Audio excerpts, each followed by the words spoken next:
You can raise your hand in the reactions tab. All right. Patrick, go ahead and get us started, please.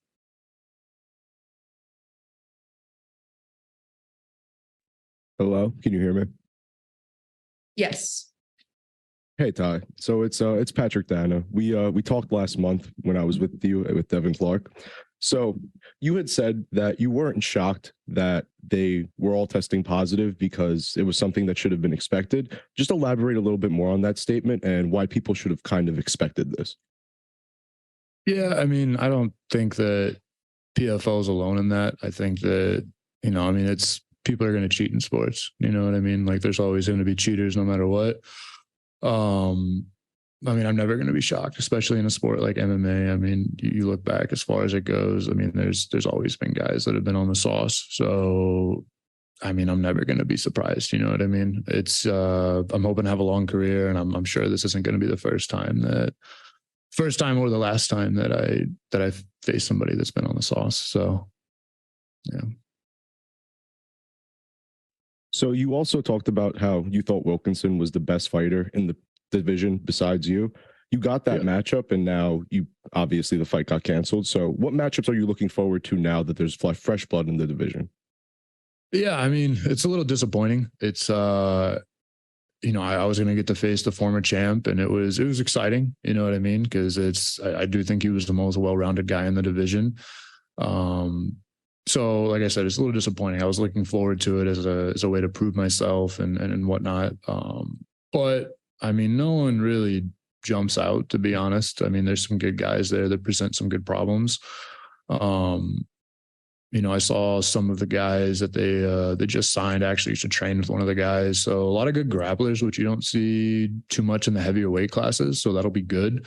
I train with all grapplers, but I haven't really faced much adversity on the ground. But, guys like Hamlet, guys like Silvera, obviously pretty good on the ground. So I think it'd be a good test, a good challenge. All right. Thank you, Ty. Good luck. Thanks. Jiro. Hey, Ty, how are you doing? Good, man. How are you?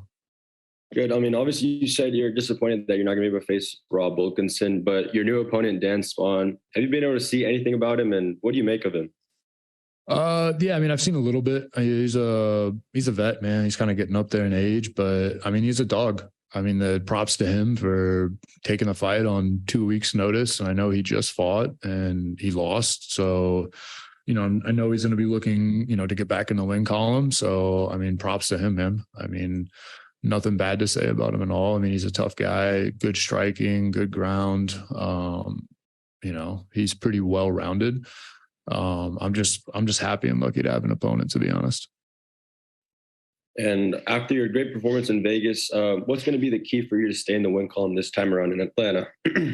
Just keep doing what I'm doing. I mean, this is my 4th fight in 6 months, because I had 2 right before I got onto the season. And I've just been, the past 2 years, it's just been a lot of technique, working with some new coaches and whatnot. All right. Sorry about that, guys. Euro, did you have another question? No, that was it for me. Thank you, Ty. Awesome. Thank you. Danny. Hey, Ty. I know you said you weren't really surprised because, in sports, people are going to, try to find ways to get ahead and whatnot. You're not surprised with the suspensions, but it was 5 of the 10 people competing in your division. That's like 50% of the entire participants. You weren't not even shocked by the number? I mean, did you guys look at those guys? Were you guys really shocked?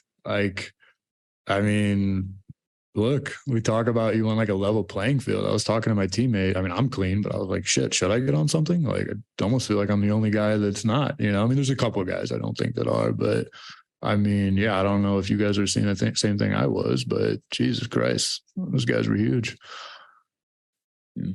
And obviously, one of the guys that was pulled was Rob, who was the most recent champion in the division. Do you feel like in any way this suspension taints his achievement of becoming PFL champion last year?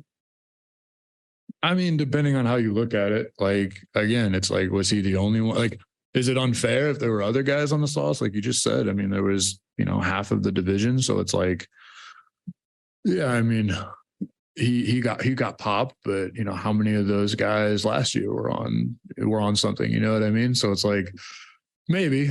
And on the flip side of that, to be honest, I mean, I think 2 or 3 of the guys, or actually like 4 of the guys, 3, I don't even remember so many of them, but like the majority of them that won or that popped actually lost. So it's not like this like end all be all thing, you know what I mean? And if you look at like the Fleury Jocko fight, it wasn't a great fight, you know what I mean? Like it was a split decision. I could see it going either way, and both guys ended up popping, but it's like, I mean, I don't think it helps you fight better. I think it helps you recover a little bit more, which would be nice, but it's like, you got to do what you got to do, Yeah. By that, I don't mean take steroids. I realize how that just came out. I meant it more like you just got to keep showing up, not taking steroids. Or, I mean, I don't know. If you want to roll the dice, fuck it. Thank you, Ty. Good luck. Thanks. Jay Christian. What's going on? Jay Christian, Gary, Focus Fights Audio. How you doing, Big Medicine? Good, man. How you doing?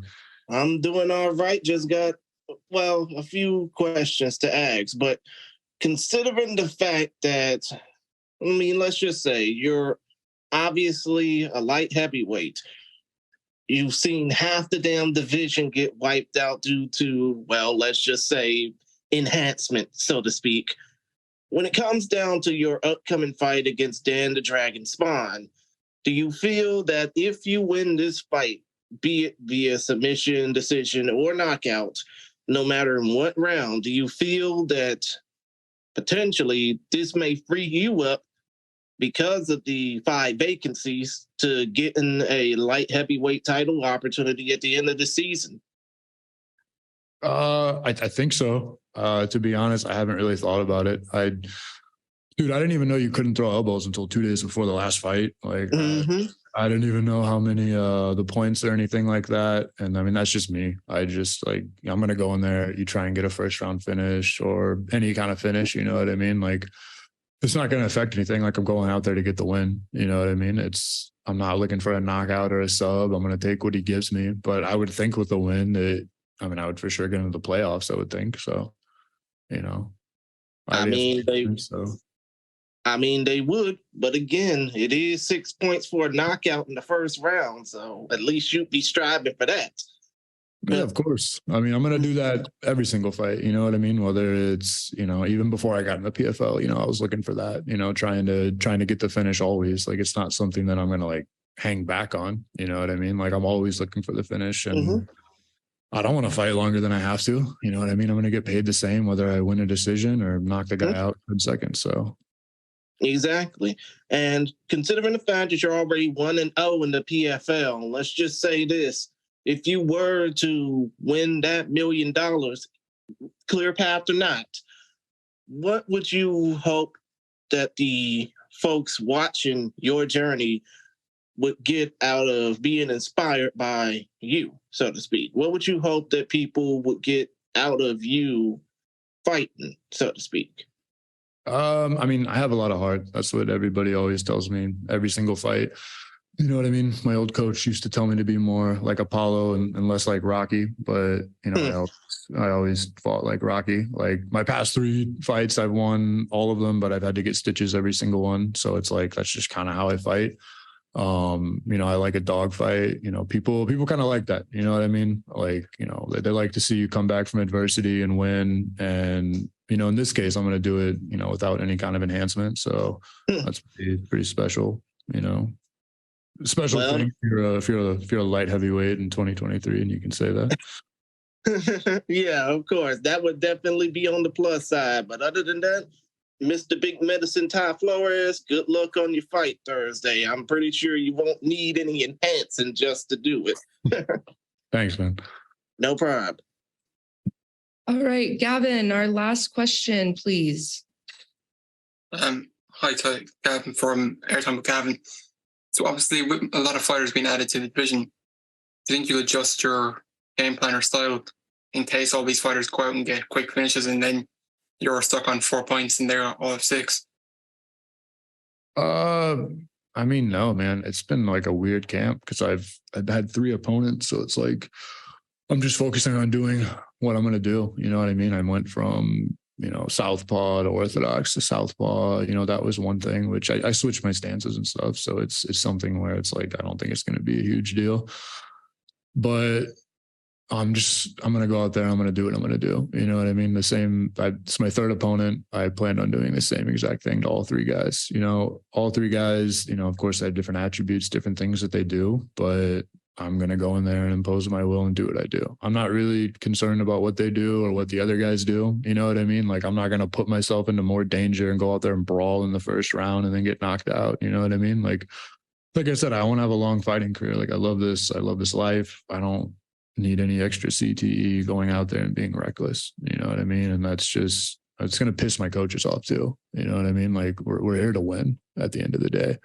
And I want to be able to remember my name. Like, you see some of these guys and like, they just fight so dumb. And it's like, yeah, it's like, you knock a guy out or you get knocked out in the first round. And it's like, that's not the type of fight I'm going to do. You know what I mean? Like, I've already proven I'm a dog, but I don't need to like fight stupid. You know what I mean? So no, what other guys do isn't going to matter. Like, right now I have 1 win in the season and 3 points, and everyone else who just got signed, they have to catch up. That's how I look at it. Okay, thanks for your time.